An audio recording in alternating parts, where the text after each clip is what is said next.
Bien, on va donc, là, maintenant que notre cours a été créé, inscrire les participants à ce cours. Donc évidemment, euh, à partir du moment où vous avez inscrit quelqu'un à un de vos cours, ce cours sera visible par le participant inscrit.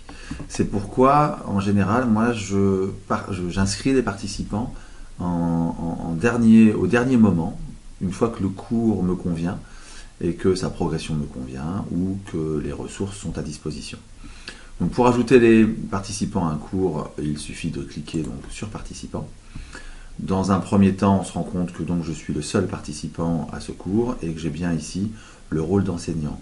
Deux rôles sont possibles, enseignant et élève. L'enseignant peut à l'intérieur du cours à peu près tout faire, rajouter, enlever, modifier, supprimer, mais l'élève, lui, ne peut que voir et consulter.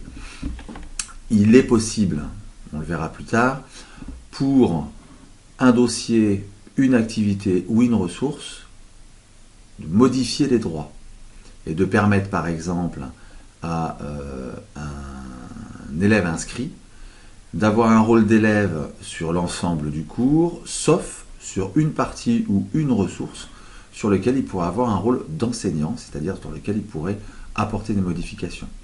Ça peut être utile en cas de document collaboratif, c'est sur les droits que l'on jouera.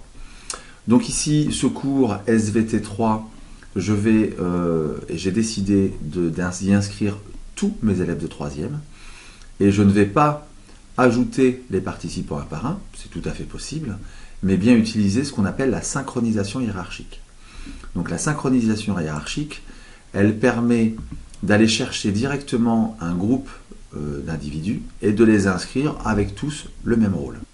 Donc ce qui est important dans la synchronisation hiérarchique, c'est que si par exemple j'y inscris la hiérarchie de la 3A, donc tous les élèves de la classe de 3A, que je rajoute ensuite derrière la hiérarchie de la classe de 3B, je vais ici penser à bien, avant d'enregistrer, cocher, de créer un groupe pour la hiérarchie voulue.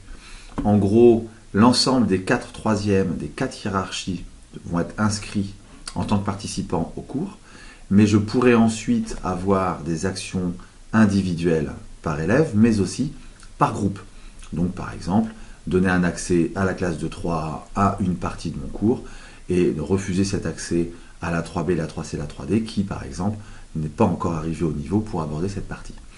Donc allons-y, on va passer par la recherche de la hiérarchie. Dans la hiérarchie, on va donc aller chercher dans les classes et ici, à l'intérieur des classes, je vais donc choisir par exemple la 3e A.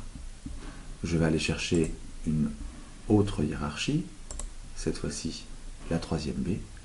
Vous avez compris le principe, il suffit simplement ici, puisque je voudrais y inscrire toutes mes 3e, de répéter l'opération, puisqu'il y a 4 3e, 4 fois.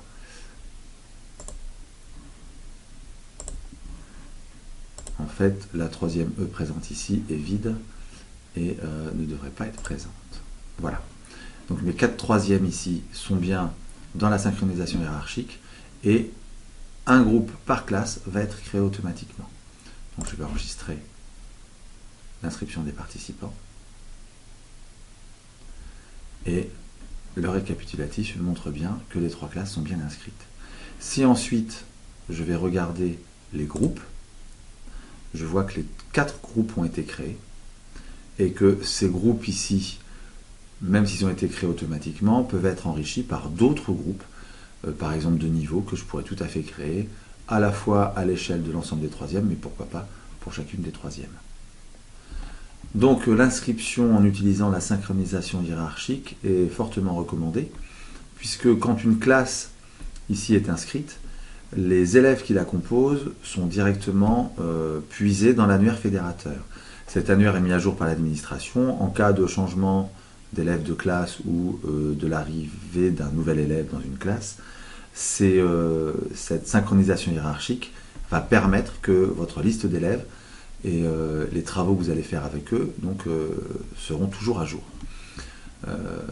Si vous faites une inscription par participant, eh bien, si j'inscris un élève de façon manuelle, ici, cet élève-là, s'il venait à changer de classe, serait quand même toujours inscrit au cours SVT3 domaine 1.